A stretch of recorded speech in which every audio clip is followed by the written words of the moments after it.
Welcome. Today, I'm talking about a shift I believe many women are experiencing, especially women who have been capable, successful, and responsible for a long time. There comes a season when what once worked no longer fits.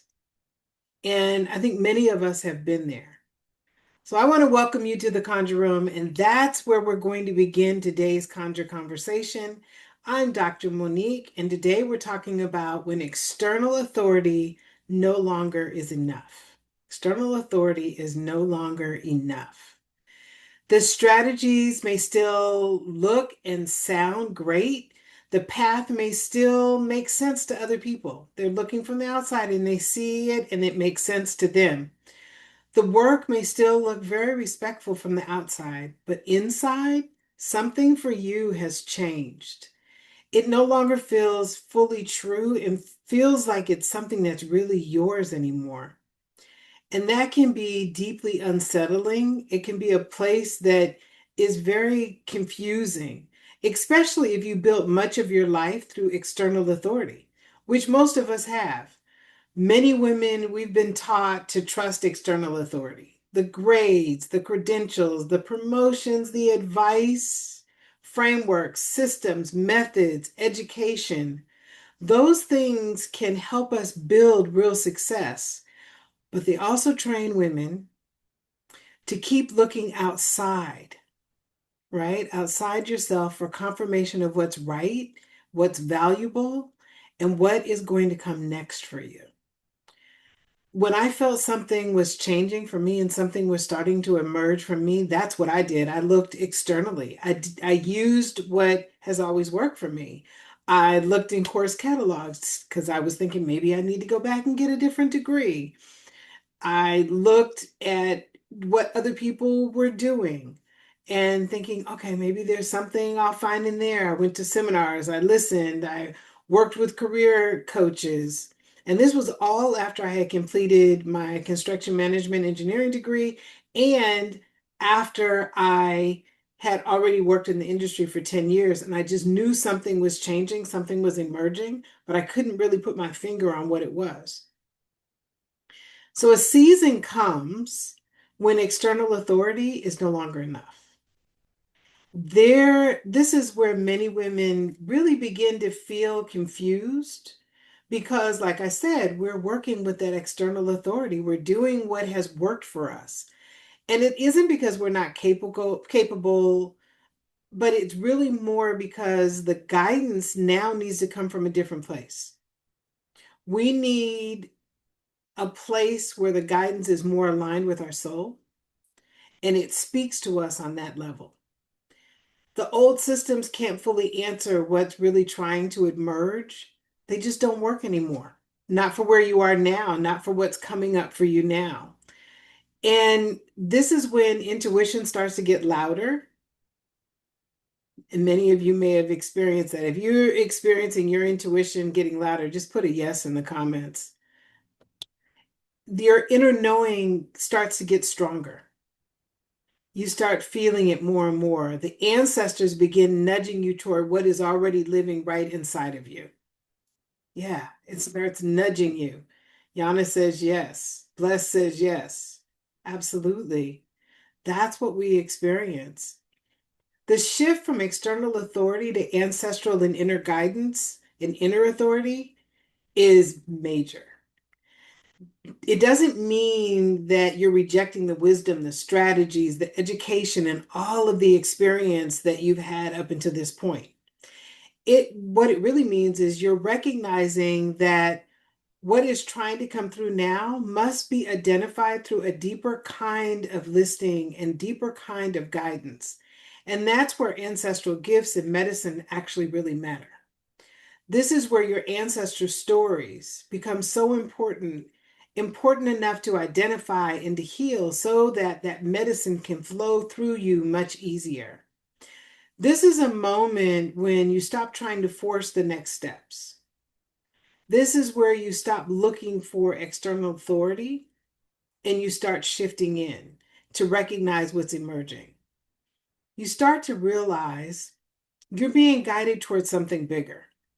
And if you feel that that's something bigger, I know many women that I've been talking to lately are telling me that they know that there's something bigger, something different that needs to come through, but they're just not sure what it is. And when we start to feel that, it is a deeper transformation. It's more aligned with the woman that you're becoming.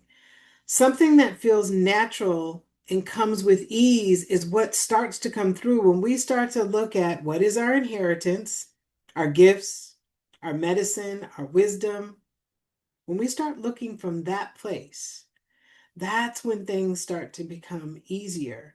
That's when we start to tap into what's naturally flowing through us, as opposed to trying to create something based on an external authority or based on what we think we're supposed to be doing because that's what's happening in the market or that's what people are telling me that I need to create.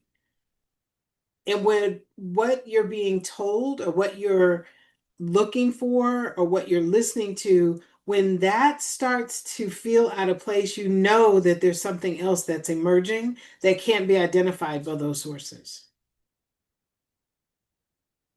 So I have a question for you, and you might want to even close your eyes and think about this for a minute. Where in your work are you still seeking external confirmation for something you already know is deeply inside of you? And this is a place to just be really honest with yourself. This isn't a question that leads to the how, because oftentimes we get stuck in the how as opposed to just identifying what's there, what's emerging for us. So, what is it for you? You might not know how to express it yet, and that's perfectly okay. It's really just identifying that there's something deeper that's calling you forward. Now, for many of us, there's a little fear sometimes because it's different. Maybe there's a little anxiety combined with some excitement and some peace. All of those things can be happening at one time. But what is it that you are still looking for or seeking external confirmation for? Just think about that. You don't even need to put it in the chat. Just think about it and let that kind of ride with you for the rest of the day. Where is that happening for you? There are seasons when the ancestors begin nudging you before you have the full language for what's changing. I talked about this a little bit last week. Yeah, deeper nudges, almost physical. Yes, Pat, absolutely. And that's what I'm going to talk to you about. And next week, I'm going to go into it a little bit deeper because I think it's an important message for you to have. It helps you to really identify when you're being pulled to something deeper.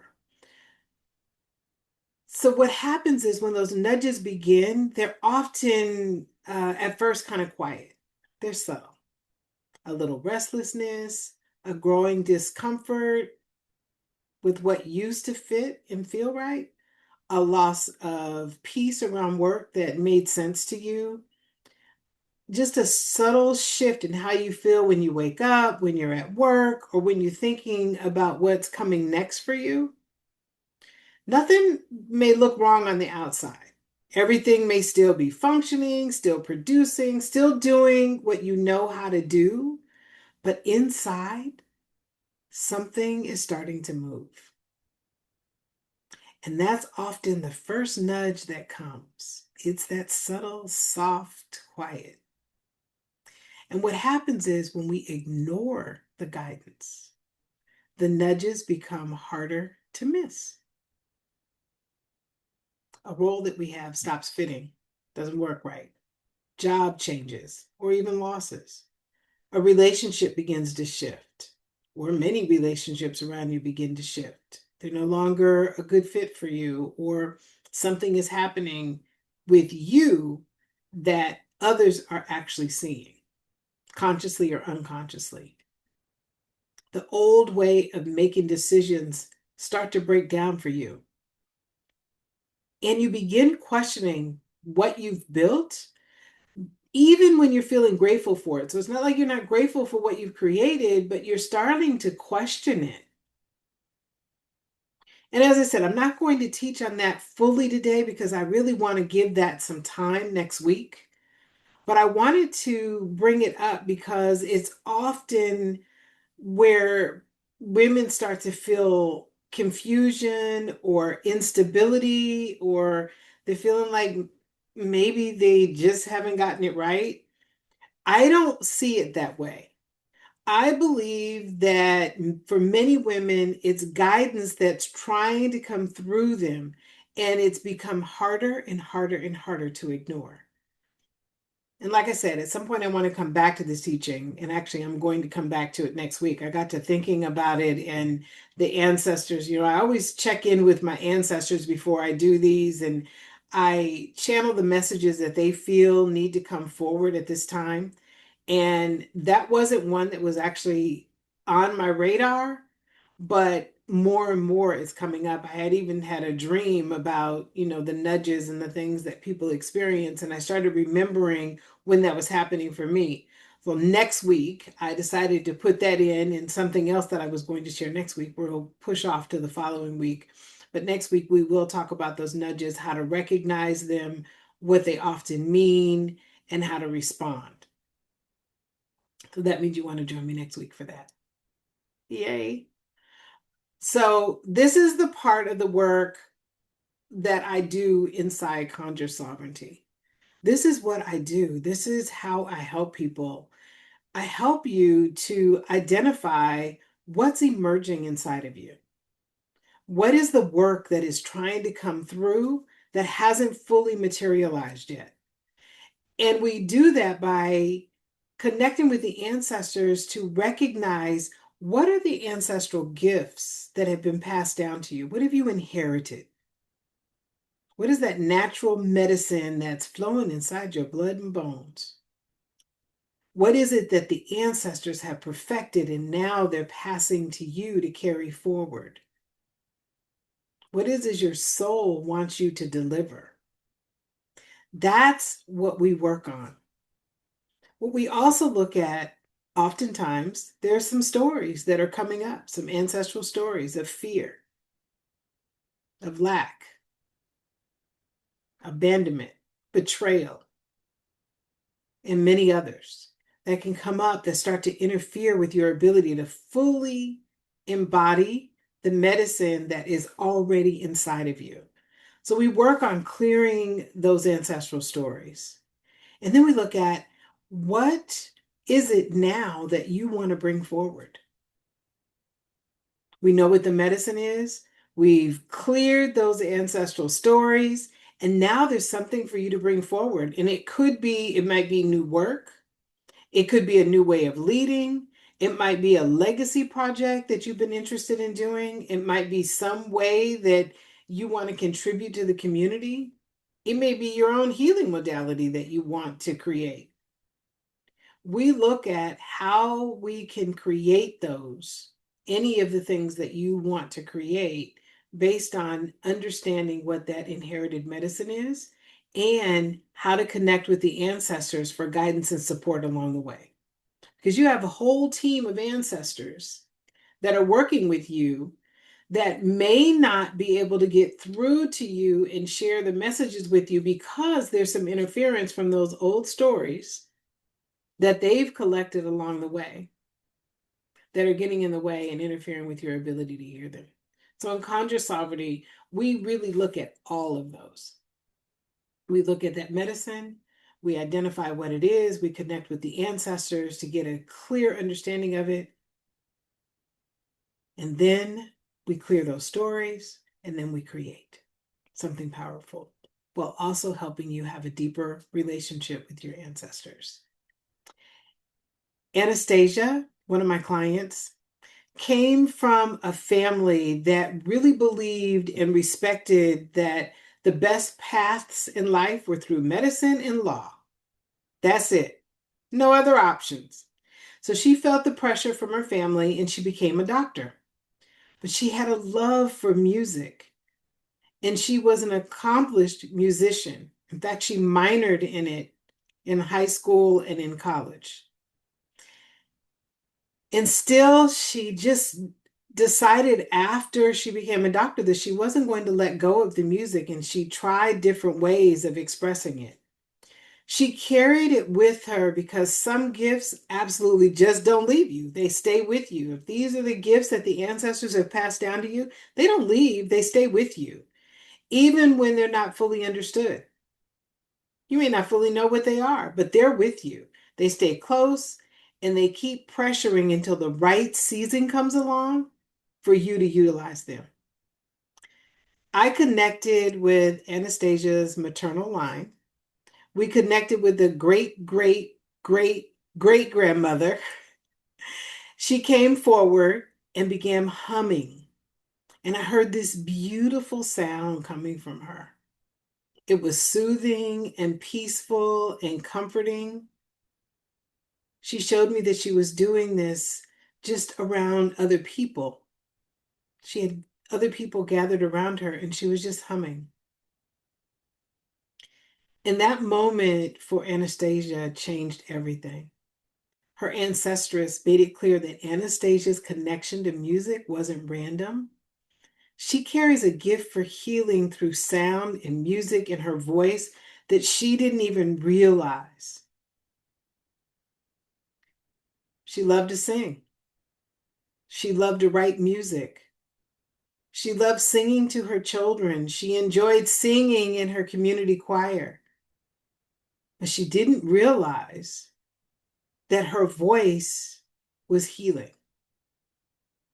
The message came from her grandmother, gave language to something Anastasia had felt for years, but just didn't know how to put a language around it. So, what did she do with it? She created healing sounds for children, for babies that are on the spectrum. She was a pediatrician, and she had always been interested in doing something that helped them to heal. And she noticed that when she would sing to her children, it brought a peacefulness to them. And every day before they went to school, she would sing to them. And she was singing to them and helping them remember things, helping them with their education. So now she works with children who are struggling in school, and she's beginning to expand her work to support adults, young adults who are in college, helping them be able to better retain information and to stay calm and peaceful during those stressful moments when they're studying. She only offers her work locally. She doesn't do it on a major scale. This is something that she just wanted to offer her community. And today she's able to combine that medical background that she has with her music to create something truly distinctly hers. That work became so clear and so aligned that it allowed her to retire early, much earlier than she had planned to. So now she's able to do this full time, and she loves it. This is what can happen when you identify the ancestral gifts in medicine shaping your work. What has been with you for years begins to make a lot of sense.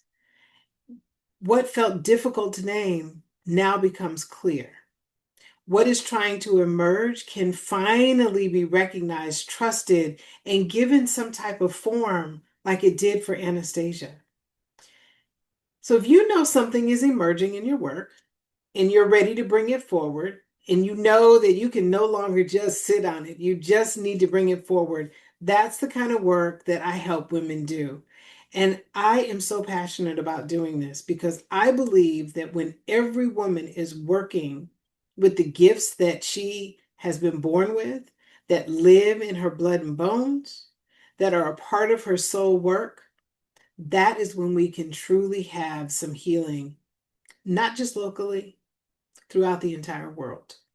And that's what I enjoy doing. I love seeing my clients truly thrive in the work that they have been called to do in this season of their lives. So if you feel confused about what is emerging for you and what to do next in your business or in your life, but you know that what is happening right now just quite isn't it, let's talk. You can schedule an ancestral legacy conversation with me. And if you're on Facebook, I'll drop the link in the comments and I will drop it in the chat over here on Zoom as well. This ancestral legacy conversation is a complimentary conversation where we are going to really understand what's happening for you. I'll listen to what you feel is coming through, and then we'll look at how we can best bring it forward and how we can work with the ancestors to help you understand what are the gifts that you inherited, what is the wisdom they want to share with you, and what is that unique medicine that is already living inside of you that is being called forward, and how we can create it into a form that feels alive for you. So I thank you for joining me today in the Conjure Room. Thank you to all the ancestors, all of the beautiful spiritual beings that continue to guide us and walk with us. Thank you, thank you, thank you for being here with us. What I know is this: our ancestors are always with us. Our ancestors are always guiding us. And what I want you to really know is our ancestors are more than just patterns that need to be healed. Our ancestors are a source of true wisdom, guidance, and support.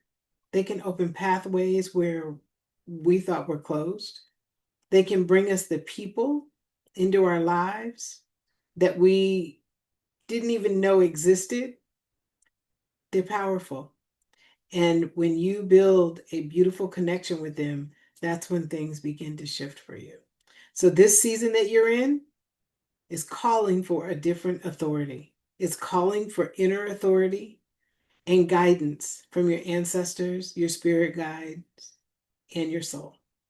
So once again, thank you for being here, and I will see you next Wednesday for another conversation in the Conjure Room. We'll talk about those ancestral nudges like I mentioned earlier. For those of you who are on Zoom, stick around. Let's have a chat.